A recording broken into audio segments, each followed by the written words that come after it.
Bonjour, je suis Sylvie, spécialiste en décoration de gâteaux.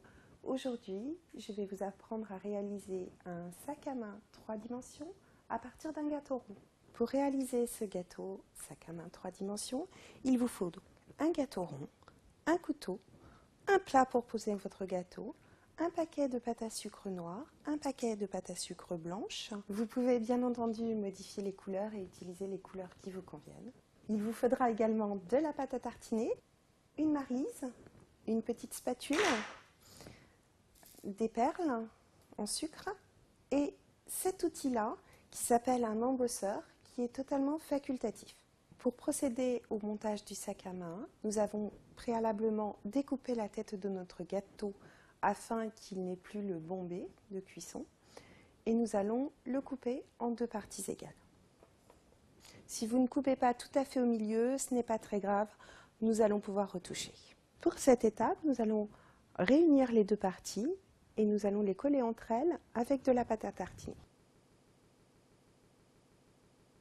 Une moitié étant prête, nous allons maintenant les coller ensemble.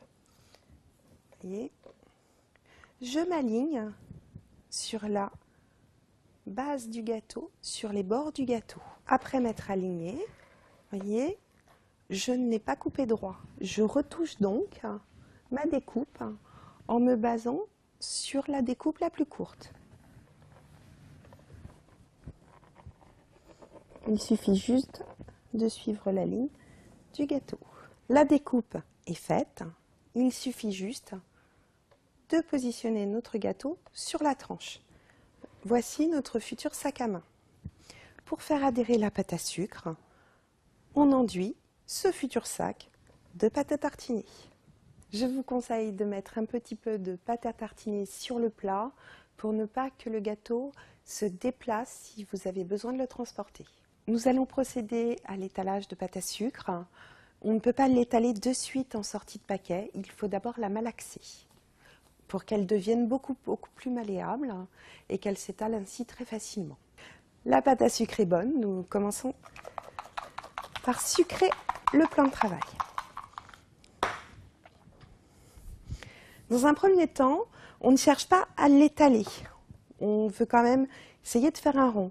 On soulève sa pâte à sucre avec son rouleau pour ne pas la trouer avec ses doigts. La pâte à sucre est maintenant étalée, on la passe sur le gâteau. Et je déroule.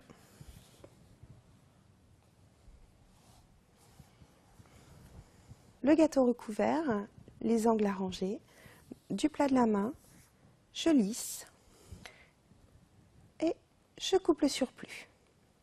Pour donner du relief au sac à main, nous allons créer un effet matelassé. Donc, il existe des petits outils comme ceci qui s'appellent des embosseurs. Il suffit juste d'appliquer son outil sur une pâte à sucre fraîche et d'appuyer un petit peu et de repasser à la spatule. Si vous n'avez pas ce type d'outil, vous pouvez tout à fait strier votre gâteau à l'aide d'une spatule. L'effet matelassé est terminé. Pour donner plus de relief, on va coller une petite perle à chacun des croisements. Avec un petit peu d'eau, sans détremper la surface, et une petite perle en sucre. On appuie légèrement. Le sac à main est presque terminé. Il nous reste 2 anses et la fermeture éclair à faire. Pour faire l'anse et la fermeture éclair, on malaxe de la pâte à sucre noire que l'on va étaler et découper en bandes. Comme tout à l'heure, on va étaler sur sucre glace. Voilà, la pâte à sucre est étalée. Maintenant, on va faire 3 bandes. 2 vont nous servir pour les 2 anses du sac à main et une pour représenter la glissière de la fermeture éclair qui viendra sur le dessus. Pour des raisons pratiques, on va commencer par coller la glissière du sac à main. Donc j'utilise un petit pinceau imbibé d'eau, mais pas trop. Je prends ma bande et je la colle. Je coupe pour ne pas que ma fermeture éclair aille jusqu'en bas du sac. Pour plus de réalisme, il faut créer une fermeture éclair. Vous pouvez faire des petits points de cutter. Sinon, si vous avez ça dans vos placards, vous pouvez utiliser une petite roulette à effet. Il suffit juste de la rouler sur le gâteau. Pour plus de réalisme et finir la fermeture éclair, je positionne un petit bout de pâte à sucre noire. Ça représente la petite tirette de la fermeture éclair. Si vous avez chez vous du colorant argenté, vous pouvez tout à fait en passer un petit peu sur la tirette. Il y aura vraiment l'effet fermeture éclair. On va maintenant procéder au collage des anses. Tout simplement, à égale distance, je mets 2 petits points d'eau. Je viens positionner mon anse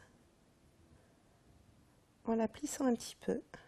Vous venez de suivre la vidéo pour apprendre à faire un sac en 3D. Vous pouvez me retrouver dans une autre vidéo pour apprendre à faire un gâteau de naissance.